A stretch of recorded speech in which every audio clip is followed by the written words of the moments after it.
बिस्मिल्लाहिर्रहमानिर्रहीम। अस्सलाम वालेकुम। आप उसामा गाज़ी यूट्यूब चैनल देख रहे हैं।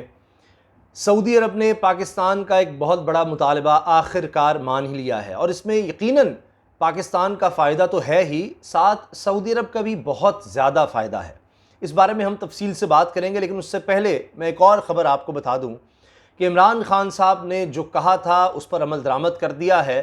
और माजी में ऐसा नहीं देखा गया कि इमरान खान साहब ने कहा था जी मैं इंक्वायरी कर रहा हूँ और ऐसी सज़ा दी जाएगी जो मिसाली होगी, और वो हुआ है। 6 लोग हैं सऊदी अरब में जो पाकिस्तान के सफ़ीर थे, उन समेत 6 लोगों को वापस बुला लिया गया है सज़ा के तौर पर। क्यों ये किया गया? अब इमरान खान साहब ने एक तकरीब से खिताब करते हुए कहा कि मैंने इंक्वायरी का कह दिया है, क्योंकि सऊदी अरब में जो पाकिस्तानी थे, जो ज़्यादातर मज़दूर तबका है, उनकी तरफ से शिकायतें आ रही थी इन लोगों के ख़िलाफ़, इस अमले के ख़िलाफ़। और शिकायतें ये थी कि ये उनसे माल बटोर रहे हैं। अंदाज़ा लगाइए आप।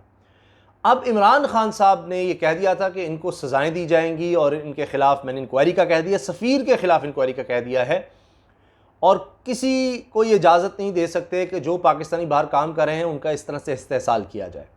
अब उनके ख़िलाफ़ बाकायदा एक्शन लिया गया है और पाकिस्तान के जो सऊदी अरब में सफ़ीर थे उनको भी वापस बुला लिया गया और 6 लोगों को इस तरह से उनके समेत। और दुख की बात है कि वज़ीर आज़म ये कह रहे हैं कि जी ये लोगों का पैसा खाते थे। अंदाज़ा लगाइए। और फिर इमरान खान साहब ने ख़ुद ऐलान किया कि वाहिद जो सबसे बड़ा काम है किसी भी सफ़ीर का, किसी भी सिफारती अमले का पाकिस्तान के, वो ये है कि वहाँ जो लोग काम कर रहे हैं उनका ख्याल रखा जाए। अब देखिए, पाकिस्तान में कमी है डॉलर्स की और तरसीलात ज़र की। इमरान खान साहब ने खुद इस तकरीर में कहा कि ये लोग मजबूरी से गए, हम इनको रोज़गार नहीं दे पाते पाकिस्तान में, तो ये मजबूरन मुल्क छोड़कर जाते हैं अपने बीवी बच्चों का, अपने ख़ानदान का, घर वालों का, माँ बाप का, बहन भाई का ख्याल रखने के लिए वहाँ जाते हैं, अपनों से दूर जाते हैं और वहाँ जाके रोज़ी कमाते हैं। वो उनका ख़ानदान का भी इस तरह ख्याल रखते हैं और पाकिस्तान का भी। और पाकिस्तान की मईशत को सबसे बड़ा सहारा बैरून मुल्क मुकीम पाकिस्तानियों का है, ओवरसीज़ पाकिस्तानीज़ का है, जो कीमती ज़र मुबादला पाकिस्तान भेजते हैं। और सबसे ज़्यादा कहाँ से आता है? सऊदी अरब से आता है। बैरून मुल्क मुकीम पाकिस्तानियों की तादाद देखी जाए तो सबसे ज़्यादा सऊदी अरब में है, और उन्हीं को ये लूट रहे थे। और ज़्यादातर मज़दूर पेशा हैं, इस तरह के काम को, बहुत अमीर तो वो है नहीं, मुश्किल से वो इतने पैसे कमाते हैं कि घर वालों को भेजें, वहाँ भी अपना कुछ ख्याल कर लें। तो आप उन्हीं को लूट रहे हैं। सबसे ज़्यादा ज़र मुबादला के ज़खायर, अगर ये तरसीलात ज़र आ रही हैं सऊदी अरब से आ रही हैं, उनमें भी एक रिकॉर्ड इजाफा हो रहा है अल्हम्दुलिल्लाह के फजल करम से। उन्हीं को आप लूट रहे हैं। किस कदर दुख की बात है। पता नहीं वो लोग किस तरह से कमाते हैं, कैसे कैसे मेहनत करते हैं, और उनको इस तरह बटोरा जा रहा है। वेलफेयर में वहाँ महकमे में लगे हुए थे, फ़ॉरेन ऑफिस कहें या पाकिस्तान की एम्बेसी कहें, सफारत खाना कहें, वहाँ पर ये लोग लगे हुए थे। तो शाह महमूद कुरैशी साहब इन मामलात को कहा गया कि ख़ुद देख रहे थे, क्योंकि वज़ीर आज़म ने इसका नोटिस लिया हुआ था, उनके नोटिस में बात आई थी। तो मैं समझता हूँ जो सऊदी अरब में पाकिस्तानी रह रहे हैं वो भी इस हवाले से बताएं कि वो इस पर कितने खुश हैं, ताकि आइंदा सबको ये नसीहत हो सके, जहाँ जहाँ भी सफ़ीर मौजूद हैं, जहाँ जहाँ पाकिस्तानी हैं बैरून मुल्क, उनको भी ये सहारा हो कि देखें हमारी हुकूमत, हमारा वतन, वहाँ उसकी रियासत किस तरह से हमारे लिए हमारी मदद को पहुँचते हैं, और हमारा अगर इस्तेहसाल हमारे साथ कोई ज़्यादती कर रहा होगा तो किस तरह फिर उसके ख़िलाफ़ एक्शन लिया जाएगा। तो एक बहुत बड़ा कदम है। अच्छा, अब दूसरी बात पर आ जाते हैं, ख़बर पर आ जाते हैं। देखिए, इमरान खान साहब के बारे में मैंने पहले ही आपको कुछ अर्सा पहले बता दिया था कि इमरान खान साहब को दौरे की दावत मिली है और मोहम्मद बिन सलमान ने यह दावत दी, और उस दावत को इमरान खान साहब ने कबूल किया। अब तारीख भी आ गई है, मई का पहला हफ्ता बताया जा रहा है इमरान खान साहब सऊदी अरब का दौरा करेंगे मोहम्मद बिन सलमान की दावत पर। अब इसका एक बैकग्राउंड भी देख लेते हैं। अच्छा, इमरान खान साहब जिस कोशिश में लगे हुए थे जब से वो आए हैं, मुल्क की खातिर भी और आलम इस्लाम की खातिर भी, वो है कि इस्लामी ममालिक को एक दूसरे के करीब लाना। और अब वो चीज़, उसमें एक कामयाबी नज़र आ रही है, पाकिस्तान को कामयाबी मिल गई है। अब जिस तरह से इमरान खान साहब का दौरा हो रहा है, उससे पहले ही आप देख सकते हैं कि ख़ुद ट्विटर पर आके इमरान खान साहब ने, वज़ीर आज़म ने इस चीज़ को अप्रीशिएट किया है। मोहम्मद बिन सलमान का एक इंटरव्यू है, BBC ने वो ख़बर लगाई है और उसको ट्विटर पर शेयर करते इमरान खान साहब ने खैर मकदम किया है कि जी मोहम्मद बिन सलमान ने ईरान के साथ जो मुज़ाकरात की बात की है, ईरान के साथ अमन की बात की है, इसका हम खैर मकदम करते हैं। और फिर साथ ये भी कहा है कि ईरान हमारा हमसाया मुल्क है, वो भी एक इस्लामी मुल्क है। इसी तरह से सऊदी अरब एक इस्लामी मुल्क है, उसके साथ हमारे बिरादराना ताल्लुकात हैं। तो हम तो दोनों ममालिक को करीब लाना चाहते हैं और अमन देखना चाहते हैं। माजी में पाकिस्तान का भी बड़ा नुकसान हुआ है इन दोनों ममालिक की आपस की चपकलिश की वजह से, और जिस तरह से कहा गया कि उनकी एक प्रॉक्सी वॉर पाकिस्तान में भी चल रही थी, पाकिस्तान में फ़िरक़ावारियत को इससे हवा मिलती थी, बड़ा पाकिस्तान का नुकसान होता था। अब देखिए ईरान हमारा हमसाया है, अब सी पैक जिस तरह से आगे बढ़ रहा है तो उसमें भी ज़रूरत है ईरान भी साथ हो और सऊदी अरब भी साथ हो।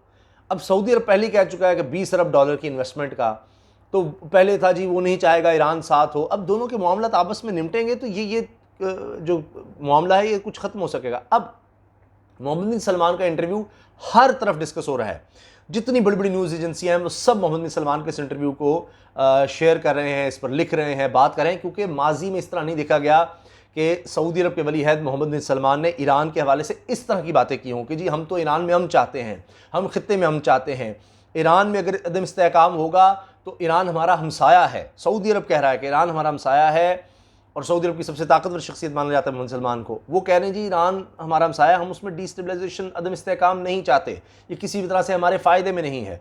तो ये बहुत बड़ी बात है और अब इससे लग रहा है कि दोनों के दरमियान मामलात बेहतर हो रहे हैं और इसका इनिशिएटिव पाकिस्तान ने लिया।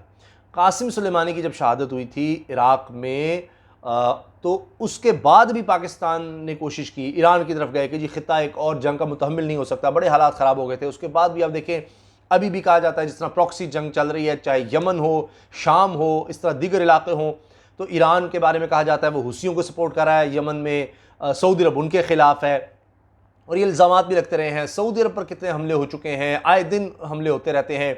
वहाँ भी सऊदी अरब कह रहा है कि हम तो हुसियों से मुज़ाकरात चाहते हैं, वो मामलात भी देखे जा रहे हैं। फिर जब से जो बाइडन की हुकूमत आई है नए अमरीकी सदर की, तब देख रहे हैं कि कुछ तब्दीली आ रही है। सऊदी अरब के हवाले से उनके बयानात, मोहम्मद बिन सलमान के ख़िलाफ़ बयानात आते रहे।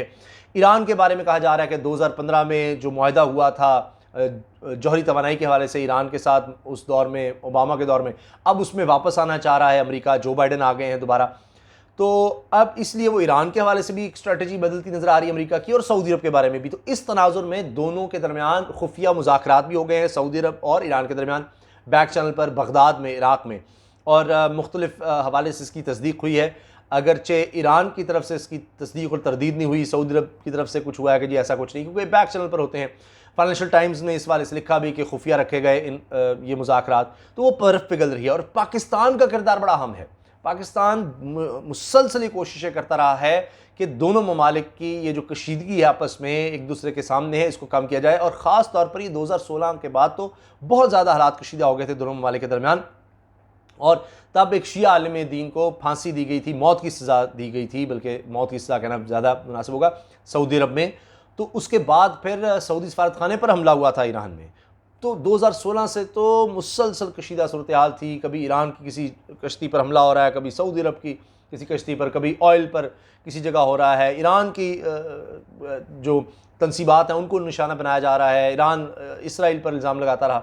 बहरहाल तो उसकी वजह से सऊदी और ईरान के ताल्लुकात ख़राब रहे। अब उसका बराह रास्त असर पाकिस्तान पर हो रहा था, पाकिस्तान की मईशत पर हो रहा था, पाकिस्तान के ताल्लुकात पर हो रहा था, और अब पाकिस्तान का मुस्तकबिल सी पैक से जुड़ा है। पाकिस्तान चाहता है ईरान भी इसमें शामिल हो ताकि सऊदी अरब भी इसमें शामिल हो, तो उसके लिए ये बहुत अहम था।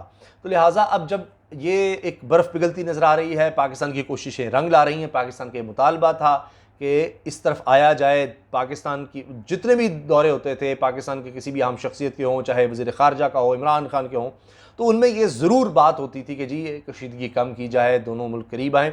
तो अब आलमी ताकत की वजह से, चाहे आप उसको यूरोप कहें, अमेरिका कहें, और ख़ास तौर पर पाकिस्तान, क्योंकि हम तो दोनों के साथ जुड़े हुए हैं, ईरान के हमसाया भी है, मुस्लिम मुल्क भी है, सऊदी अरब भी देखें हमारे उससे जिस तरह के ताल्लुकात हैं।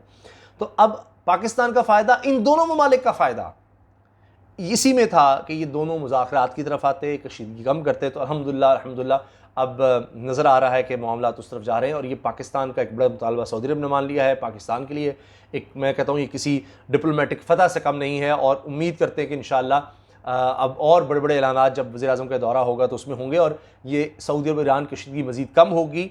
दोनों मिलकर पाकिस्तान के साथ जुड़ रहे होंगे, सऊदी अरब की इन्वेस्टमेंट भी पाकिस्तान में आ रही होगी, पाकिस्तान में खुशहाली आ रही होगी, और ईरान भी जिस तरह सी पैक में जुड़ेगा तो ये ख़ित्ता तरक्की करेगा, ख़ित्ते आगे बढ़ते हैं। और यही बात मोहम्मद बिन सलमान अपने हालिया इंटरव्यू में कही है, और माजी में किसी इंटरव्यू में उन्होंने इस तरह की बात नहीं की कि ख़ित्ते में भी जो ममालिक हैं उनसे अच्छे ताल्लुकात चाहते हैं, आलमी सतह पर अच्छे ताल्लुकात चाहते हैं, हम आलमी सतह पर इस्तेहकाम चाहते हैं, ख़ित्ते में इस्तेहकाम चाहते हैं।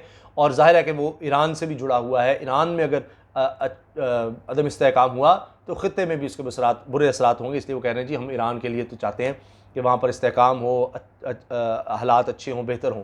तो ये बहुत बड़ी बात है ये कहना। तो एक इस स्ट्रेटजी में बिल्कुल एक शिफ्ट नज़र आ रहा है जो कि बहुत खुशाइंद है। इजाज़त दीजिए, अल्लाह हाफ़िज़। पाकिस्तान जिंदाबाद।